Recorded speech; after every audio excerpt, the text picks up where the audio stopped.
हाय friends, welcome back. तो friends, अभी का वीडियो है Atal Bihari Vajpayee best speech in parliament in 1996। तो चल वीडियो शुरू करते हैं। वीडियो शुरू करने से पहले अगर आप चैनल पर नए हो और आपने अभी तक सब्सक्राइब नहीं किया है तो जल्दी से पहले सब्सक्राइब के बटन और बेल आइकन को क्लिक कर लो ताकि आपको हमारे सारे न्यू वीडियोस के नोटिफिकेशन मिल जाए जैसे हम अपलोड करें। अगर आपको वीडियो पसंद आता है प्लीज लाइक एंड शेयर। चलिए शुरू करते हैं कि भारतीय जनता पार्टी को व्यापक जन समर्थन प्राप्त नहीं है। Cow belt, I don't know where ये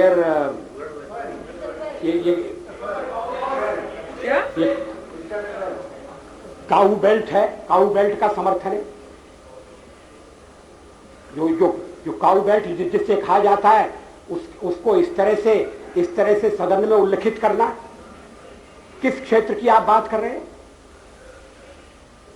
हरियाणा में हम हरियाणा में जीते, हमने कर्नाटक में समर्थन प्राप्त किया है। और ये ठीक है कि केरल में और तमिलनाडु में हम उतने शक्तिशाली नहीं है, मगर हमारा संगठन है। पश्चिम बंगाल में भी हमें 10% से थोड़ा कम वोट मिला हुआ। अगर आप वोट की बात करते हैं तो फिर 10% वोट की बात करिए।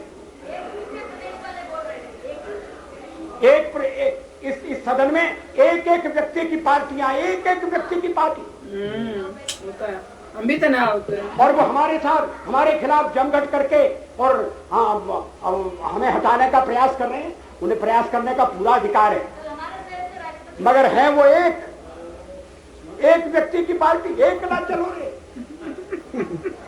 और चलो एकला अपने चुनाव क्षेत्र से और दिल्ली में आकर हो जाओ इकट्ठे रे। किस लिए इकट्ठे हो जाओ? देश के भले के लिए।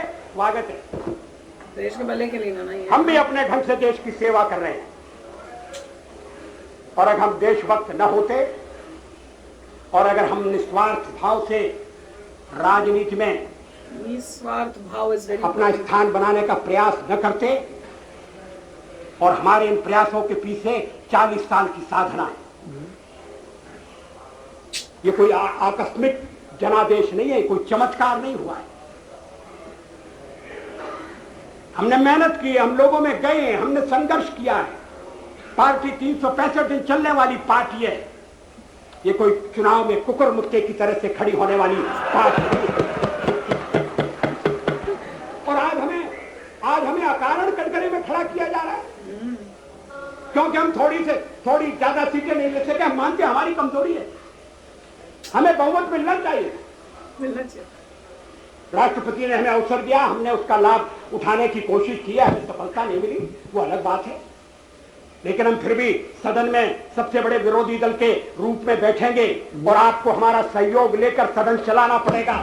इस बात को मत भूलिए, मगर सदन चलाने में और ठीक तरह से चलाने में हम आपको पूरा सहयोग देंगे, ये आपको आश्वासन देना चाहते हैं। इतनी अच्छी बात है। मगर सरकार कांग्रेस ने कभी की है इसे? वो सरकार किस कार्यक्रम पर बनेगी, वो सरकार कैसी चलेगी, मैं नहीं जानता।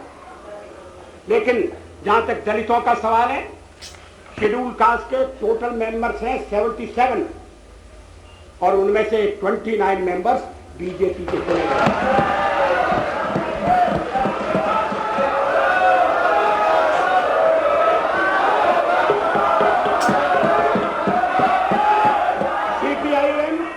सीपीआईएम के 5 मेंबर हैं, सीपीआई 1 मेंबर है, कांग्रेस 15 मेंबर है, जनता दल 7 मेंबर है और सबसे ज्यादा हमारे मेंबर हैं।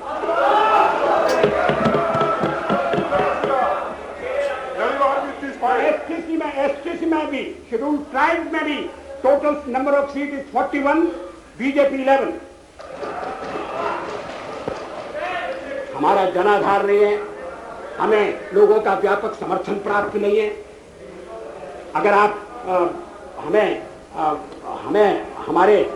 छोड़कर सत्ता बनाना चाहते हैं और आप समझते हैं कि वो सरकार टिकाऊ होगी, मुझे तो उसके टिकने के लक्षण नहीं दिखाई देते। चली नहीं थी उसके बाद वो भी सरकार। पहले तो उसका जन्म लेना कठिन है, जन्म लेने के बाद जीवित रहना कठिन है। और ये सरकार अंतर विरोधों में घिरी हुई देश का कितना लाभ कर सकेगी, ये एक प्रश्नवाचक चिन्ह है। हर बात के लिए आपको कांग्रेस के पास दौड़ना पड़ेगा।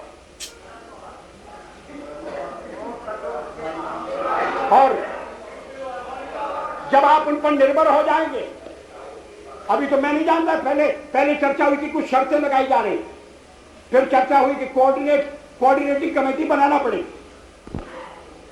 फ्लोर पर भी हम लोग कोऑर्डिनेशन करते हैं, उसके बिना तो सदन नहीं चलता। आप सारा देश चलाना चाहते हैं, बड़ी अच्छी बात है, हमारी शुभकामनाएं आपके साथ हैं। हम अपने देश की सेवा के कार्य में जुटे रहेंगे।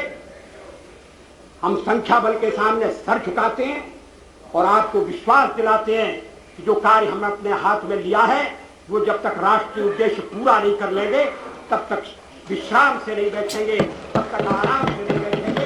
अध्यक्ष महोदय, मैं अपना त्याग पत्र राष्ट्रपति महोदय को देने जा रहा हूं।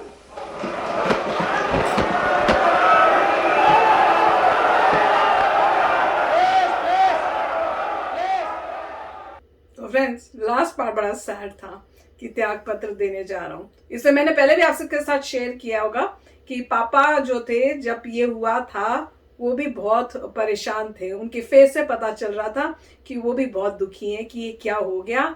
एक कोई आया था जो कुछ कर सकता था कंट्री के लिए और सपोर्ट नहीं मिला।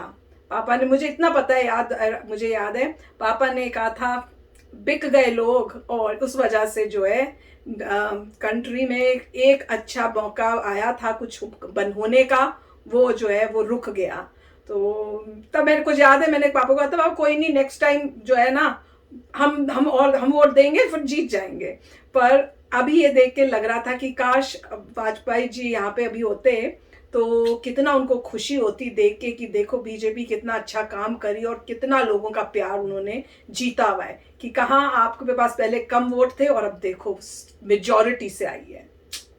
बहुत अच्छा है, और बहुत अच्छा है हिस्टोरिकल पर्पसेस के लिए देखना इसे, कि कितने अच्छे तरीके से उन्होंने स्पीच दी थी।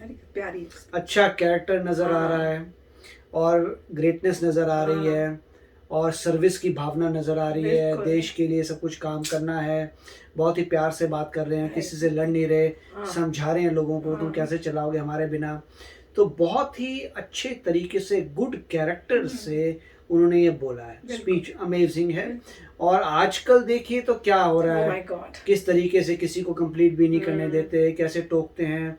और मगर जो भी है, एटलीस्ट ये है कि ये आजकल जो भी हो रहा है वो अमेजिंग है, क्योंकि कांग्रेस पार्टी ऑलमोस्ट खत्म हो चुकी है, फिर भी ये सब कर रही है।